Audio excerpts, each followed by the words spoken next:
Love. Mhm. Hey, Jeff, we're just talking while you waiting for you. That's good. Get it going. Get it going. It might cut into the actual amount of time we have, but I hope you got some good stuff done. Welcome. What did I miss? And you know what? Don't even tell me what I missed, because hopefully it's been recorded and I'll just go back and watch it like a normal person has to do on YouTube. I'd love to do it. Fantastic. And hi, Sue. Sue, happy birthday. Oh my gosh, is it your birthday? You're muted, Sue. Birthday mute. Let me unmute you if I can. Or you. Can I unmute her? Let me get my other screen up here. There we go. Thank you. I'm having my birthday steak and mashed potato. Fantastic. Hey. My birthday was a week ago, Sue. I'm on April 4th. Hey, There's I a love very all the special. April. There's another very special birthday this week. Who's that? Yes. It's my mom's. She'll be 75. My mom is 75, and she gets all my old books. So, and actually, she gets all my new books. Often reads them before I do, and then lets me know with a post-it note review if this is worth it for Books and Bars. She's the secret Books and Bars weapon. Great. You haven't seen, she's only been here a few times, so. Ah. Mark, welcome. How are you? I'm good. Good to see you.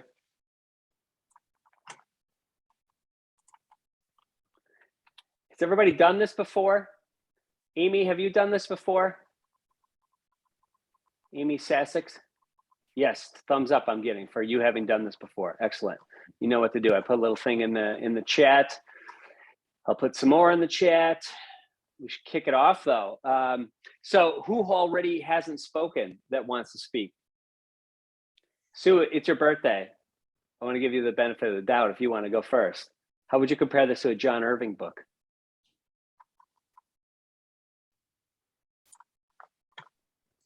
I muted myself again. I'll go first. Wasn't one of my favorites. It kind of made me sad, which is okay. Books can make me sad, but I didn't love it. It was okay. I had very high hopes for it, and about halfway through, maybe halfway through it, I realized it maybe wasn't going to be the story that I anticipated or wanted, and I had to adjust my thinking expectations. So I think I enjoyed the first maybe 2/3 more than the final third, and it just didn't quite go where I wanted it to go or go as far, and I ended up comparing it quite a bit to his Never Let Me Go, which we read. And I feel like there's some really strong similarities and themes that I almost feel like were done better in Never Let Me Go personally. Maybe because I read it first, but it's been a while, and that's had time. And I feel like with all the years, I guess I was expecting like, give me the Never Let Me Go now. What is that? And I don't know if that's what I got. Anyone else like to go? Feel free to, it's such a small group, to unmute yourselves and let's have a free flowing discussion. So All right. Jump in. Yeah, Donna, go for it. Next, I agree with you, Jeff, that it was a little, and Sue, it was a little bit of a letdown. I think he did a masterful job of having a consistent point of view, in the sense that he was able to keep the perspective of this, AF, artificial friend character, and the use of descriptors that would be the way that particular being would be interacting with the world and recognizing some things and not recognizing others. And so there was kind of a little bit of a fun mystery to figure out exactly what she was seeing and interpreting and so on. So, that kind of carried it for a while. And I think after a while, I just felt that lack of affect, I mean, it was always referring to people by name, not a lot of personal pronouns, that sort of thing. And just that real kind of even keel as somebody that wasn't human would be. I mean, she was interpreting emotions that she saw in other people, in humans, but not necessarily emotional herself. And so it just kind of wore me down a little bit. It kind of was a droning on a bit as it went along. So I was kind of ready for it to get to the end and see what's going to happen with her worship of the sun and that whole plot or her plan to have the sun be this, energizing, life-giving force that would be the cure for Josie. And the whole thing, she was so determined to find one of those road machines, to have that be put out of commission to then, as a honor to the sun and stopping pollution. I mean, and there were backdrops of themes. I mean, certainly, what does it mean to be human and all of that, what's happening in society, but it kind of wore on me as it went on. Yeah, in one of my issues that I had with Clara is that I felt honestly she should have been smarter. I didn't get why. I don't. This is an unspecified place and unspecified time, but I feel like she's not as smart as Siri even. I don't understand why they didn't give her like an ultimate computer brain.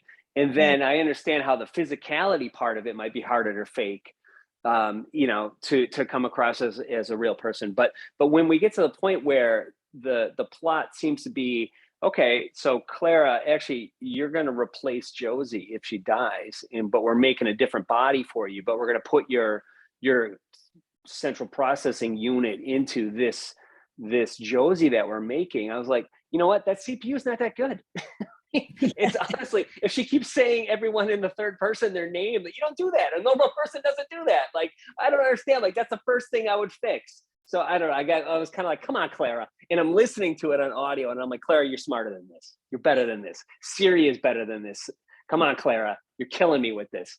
I don't know. I guess I wanted more from her. I guess I understand why she's left in the scrap heap at the end. No offense, Clara. You seem nice enough, but you weren't that smart. You just weren't. Anyone else? Yeah, this is Rebecca. What I did enjoy about it was that he explored making AI stay AI, not become human. And so many books are the AI is at the end indistinguishable from human. And so the issue becomes, what does it mean to be human, as you said earlier? Well, this means, what does it mean to be AI? And it stayed AI. And I actually kind of applaud him for that. And I think, Donna, what I was feeling was a lack of empathy with Clara, because she was not struggling with any of this that was going on. She was accepting of it and she was wanting to be helpful. She wasn't necessarily understanding the whole situation, even though she did seem to have really amped up empathetic skills, if not necessarily critical thinking skills. And I don't know, I like it in the pantheon of AI books, because I feel like so many of the others are really just new ways of showing that humanity is a combination of these traits. And so if we give these traits to things, aliens, dogs, superpower people, whatever, in the end, they're all human. Mm-hmm. Clara was not human and remained, and I applaud him for that. I like that. I like that take on it, Rebecca. I guess ultimately, though, I'm wondering, I like your thesis statement of, okay, it's not what does it mean to be human, it's what does it mean to be AI? Well, then I guess my question is, what is Ishiguro saying that it means to be AI? What is our takeaway then about that? I think Clara liked being with the other AIs, like being in the storefront, but clearly their goal is to get into a family, you know, to have a child pick them and to move out from that. But then by the end, you know, she's happy to see her, you know, her manager, and then hear about another AI that ended up somewhere, but, you know, didn't do quite as well as her. But I don't know. Any thoughts? Anyone else thoughts on if this is what it means to be AI? Then what is Ishiguro saying about that? What did you take away? What do you think it means to be AI? Can you put yourself? Did you sympathize? Did you empathize at all with them? You know, is Clara compelling? Go ahead, Mark. Yeah, by using the AI, you know, it's I couldn't help but reflect on the movie AI that came out quite a while ago. I thought this would make a good watching double feature. Yeah, did you rewatch? I did not. I kind of lost time at the end to be able to revisit that movie. But you know, I think it was interesting what was happening in terms of the shades on either side of the AI human kind of dichotomy or spectrum, however you want to look at it. You know, humans disappoint us all the time too. So there are limitations to the way humans think. And when you're looking at something and you're feeling like, well, this is preposterous that the AI is thinking that the sun lives in a barn. Yeah. Well, we've got flat earthers and we've got other people that fall into conspiracy theorists that become less human than the actual humans that we want to feel like we're in league with.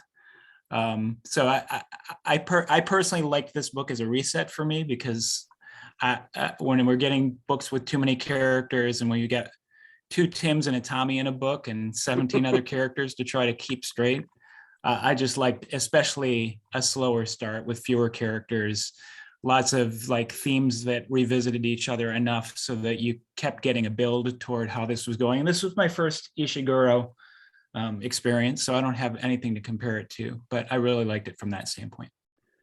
Thanks, Mark. And to be clear, I didn't necessarily dislike it. I think my hopes were so high, and I was really looking forward to this one and seeing that it was quite different from the last few. And I feel like this on paper that's a Books and Bars book. You know what I mean? Like, of course I'm going to pick that and be very excited for it. And it's right in my wheelhouse.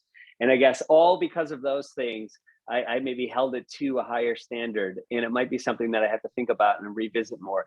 I found it very interesting that you do bring up AI because, and I didn't want to be, you know, just that guy again, because I feel like I always reference I'm not necessarily like, if it's like this book, I'm like, it's like this movie, you know, and I'm just such a movie guy, but I put the Wikipedia in here for AI and also where you can find AI. If you haven't seen it, I do highly recommend it. If you're at all interested in the topics covered in this book, I think the movie AI does a spectacular job of dealing with it over like a bigger story over more time.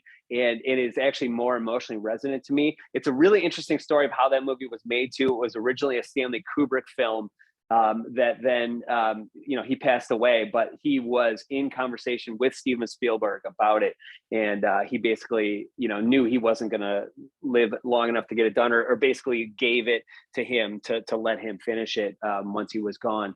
So Spielberg, you know, kind of does the part that wasn't finished, and they were working on it, you know, initially the pre-production together. But it's a Spielberg movie, definitely, and you'll definitely feel that. But you get a darkness to it, and you get a little underlying thing that is like, oh, where is this coming from? Well, that's the Stanley Kubrick part of it, and it's a really interesting combination of those two people thinking about the topic. If you don't know, it's about a little boy AI who is trying to replace a child in a family, and then the family, you know, kind of get separated from them. And I don't want to ruin it from there, but it really touches on a lot of the same storyline. And I couldn't help but thinking, okay, I guess I wanted AI, the book. But what else? Who else? Who hasn't spoken yet, or anyone want to chime in? Jump on in. Feel free. Just a quick coda. I wanted to mention that I kind of feel like I've been the griefer for some of the later titles that I've read. So I'm happy to be the counterpoint this time, given that I've kind of been the downer with some of the more recent ones. That's all right. It's great to see you, and I'm glad to be the ballast. Welcome. I'm glad to be the ballast in the other direction. It's very rare for me to come out this early and with a strong opinion, and especially one that's mildly negative. But hey, there's enough of us here to all be on the same screen. It feels very much like we're just sitting in a circle in my living room. So welcome.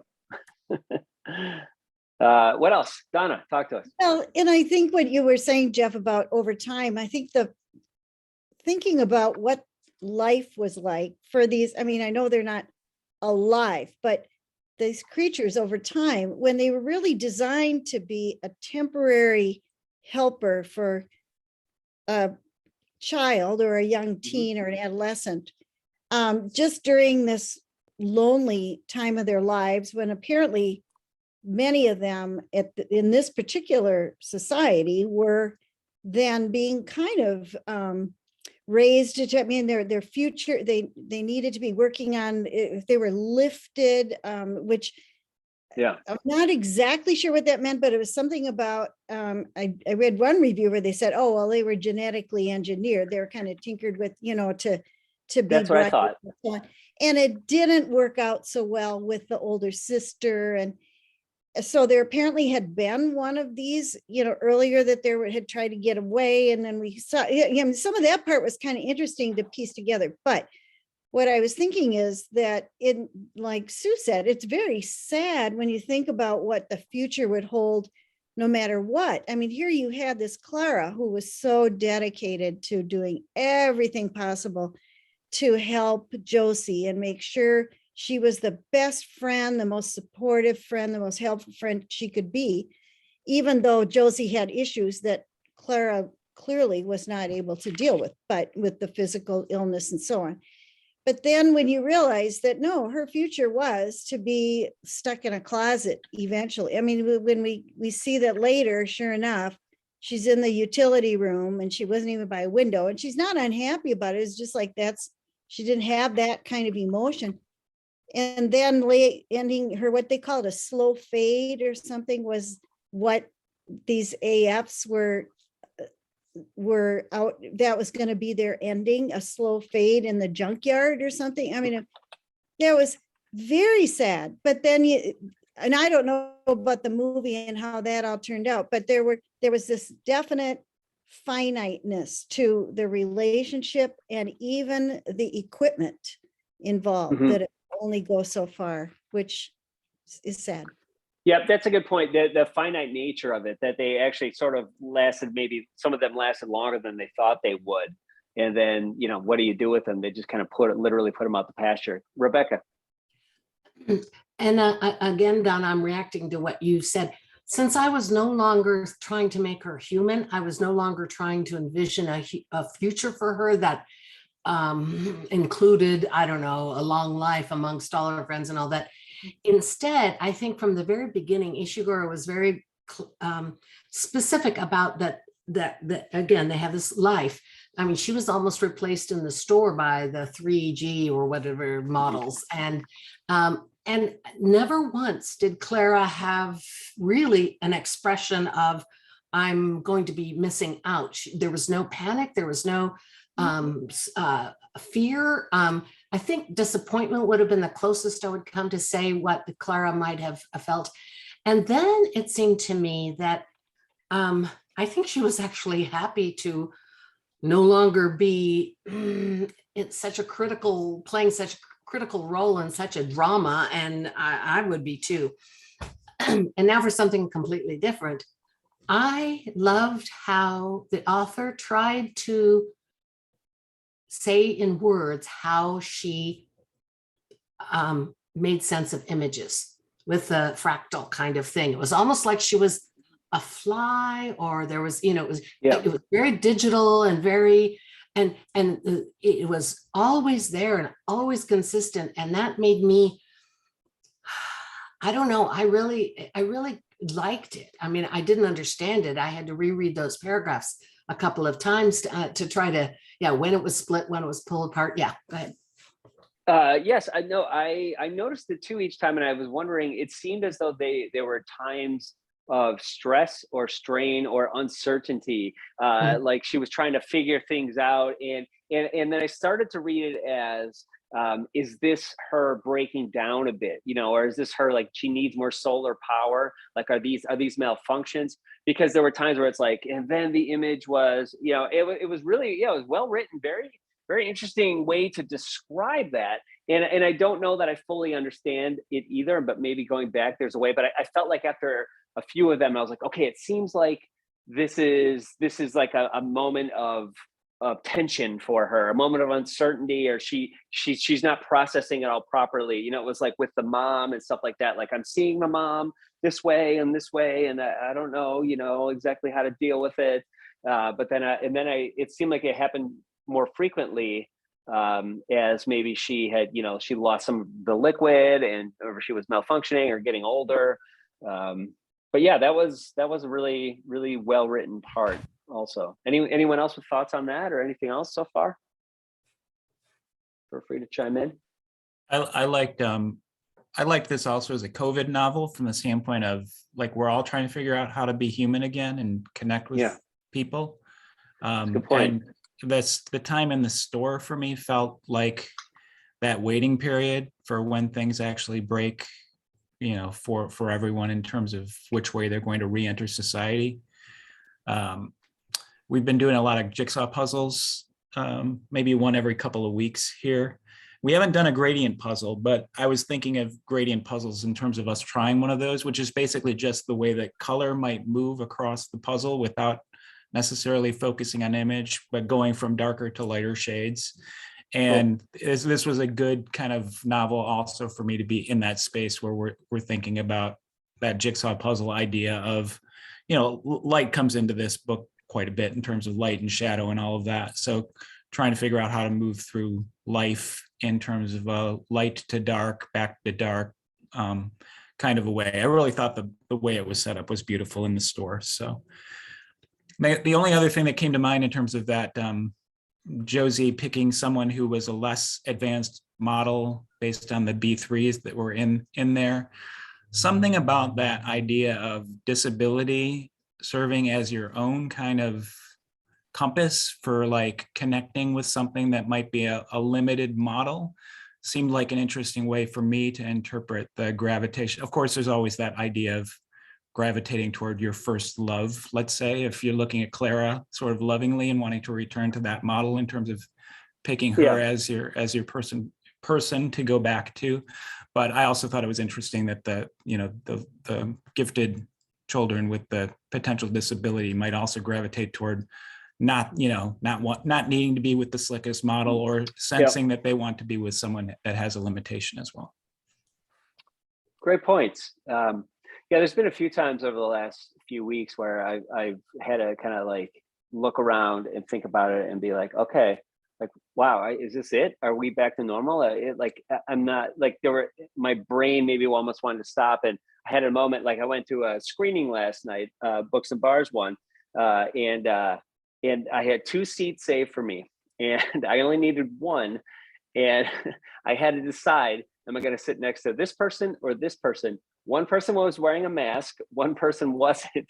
I sat next to the person wearing the mask, and I was wearing one, and I was like, whatever. Like, I just felt you know what I mean? If I have to flip a coin and pick between 2 people I'm going to sit next to, I'm still going to, I guess, pick the person wearing a mask at the movie theater, like I am.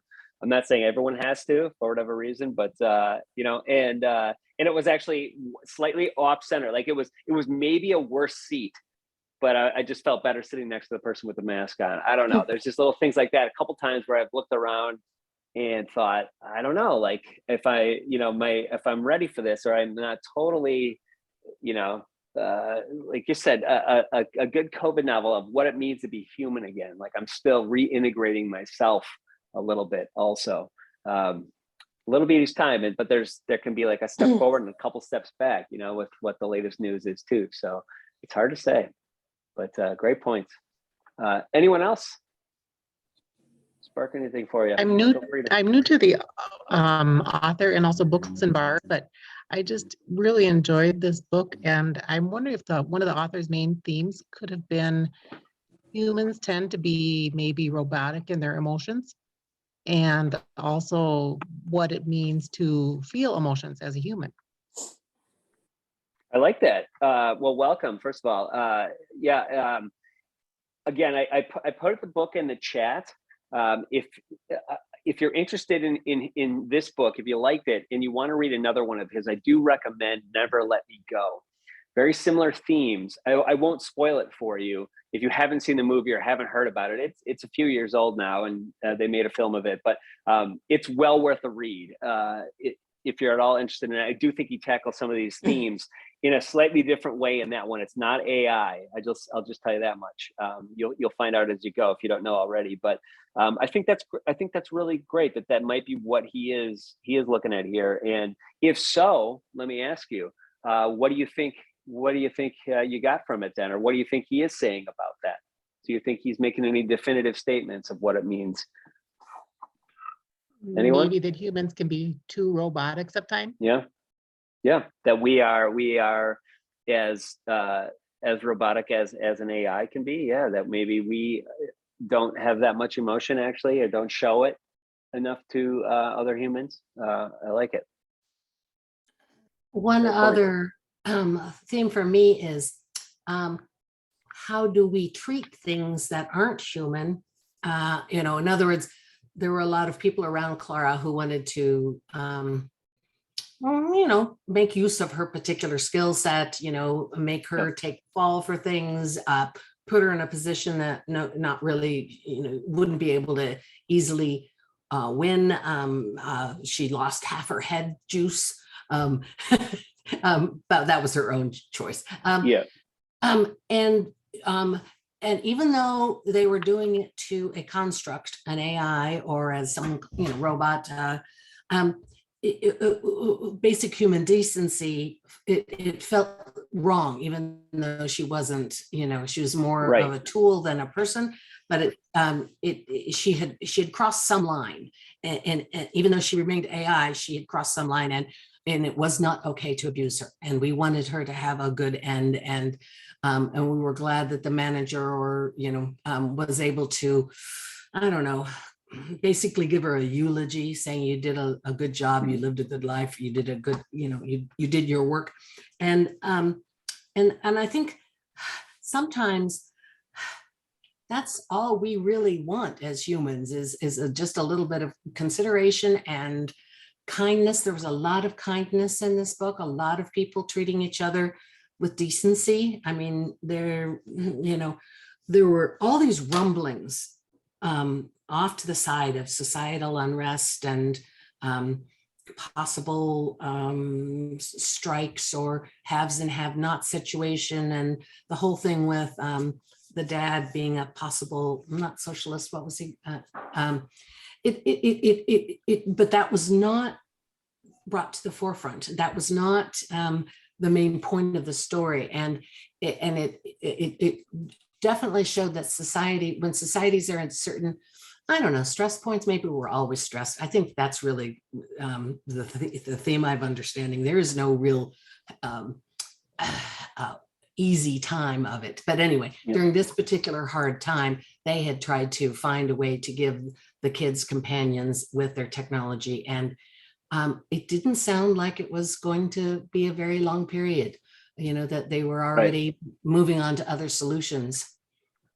Right. Well, there was some rumblings of the humans getting worried that the AIs were getting too smart, and they were sort of retiring them before anything happened. Like maybe there was going to be an uprising, or at least there was some talk of we can't trust these machines at some point, so we have to kind of corral them, put them somewhere where they can't hurt us.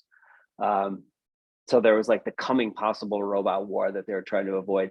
But I do think you bring up a great point about, not to compare Clara or an AI to like a dog or an animal or something. But, they say, it's like a classic Bible phrase is like, what you do to the least of them is what you do to me. And this idea of, if you don't treat, the downtrodden well, that we have the example of the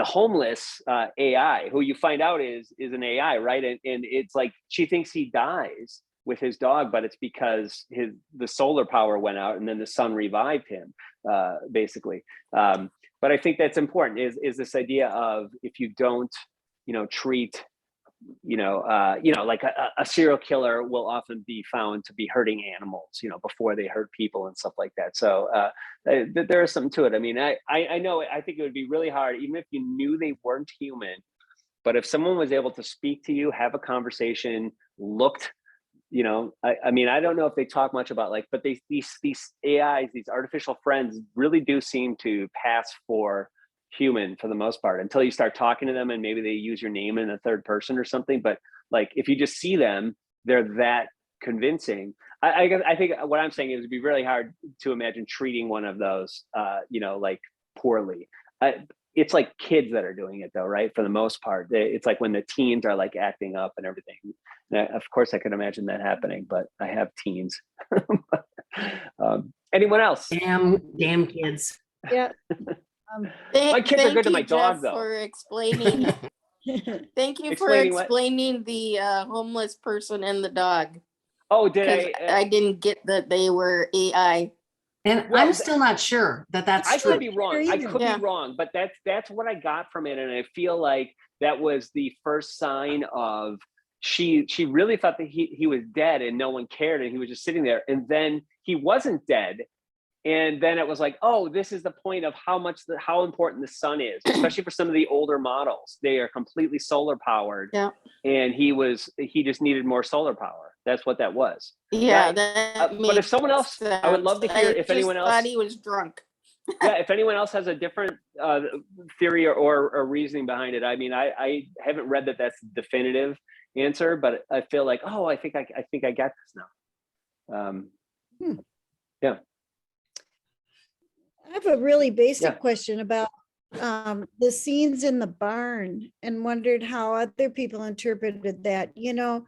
There was, when Rebecca was talking earlier about the really skillful way the author did of kind of always describing her visuals in terms of a grid or, boxes, and how she would piece together and figure out what was what. And then once she was in the window of the store, she had a much better view and realized, oh, there's bricks in a building and there's all this activity in the street and so on.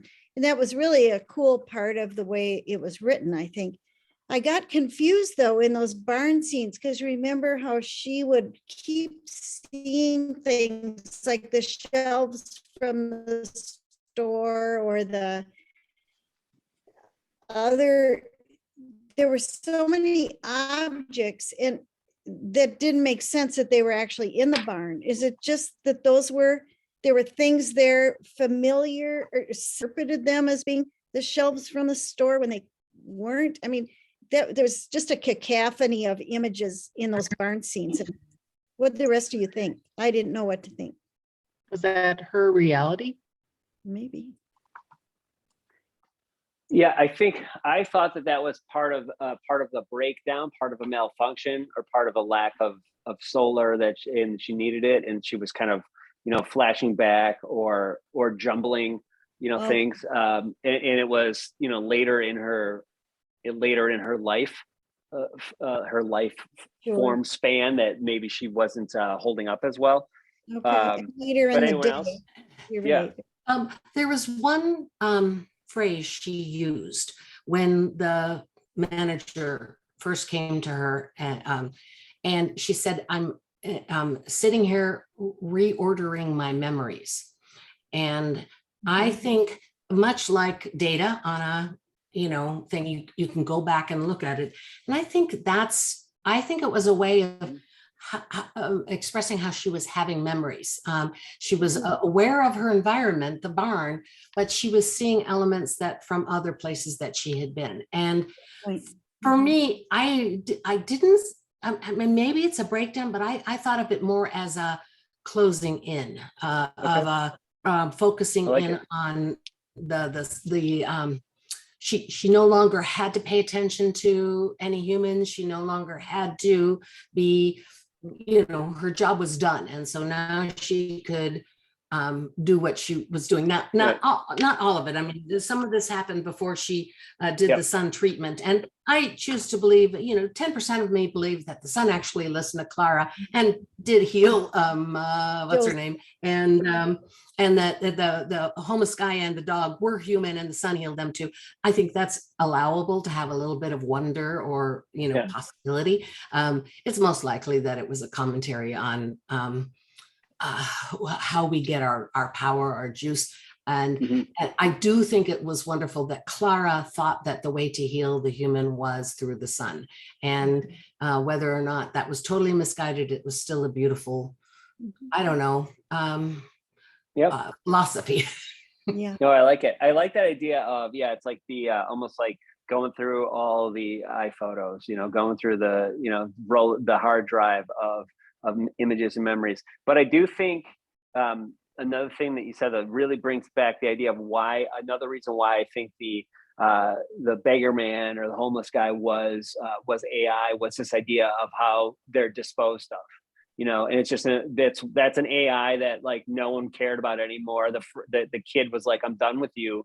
And so now what happens to him? You know what I mean? And this is before they're put in scrap yards, but they're just out on the street. And it's just a sad commentary there. I think that was kind of a foreshadowing of what could happen if your human friend doesn't like your AF that much, that you could end up just, nowhere to go out on the streets.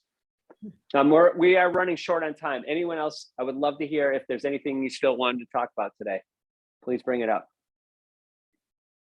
I wanted to reach back quickly to that idea of, what makes us human.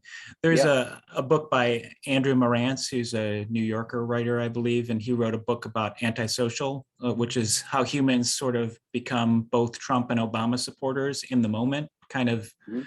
And his theory, which he expressed more in post-book interviews, I didn't get as much from the book, was that we're basically empty vessels and we're subject to being influenced by whatever the strongest thing might be that we're gravitating to. So I don't know that I completely buy it, but I was thinking about that argument he was making in terms of us being empty vessels that can be susceptible to whatever most sways us, trying to square the circle on Trump and Obama supporters.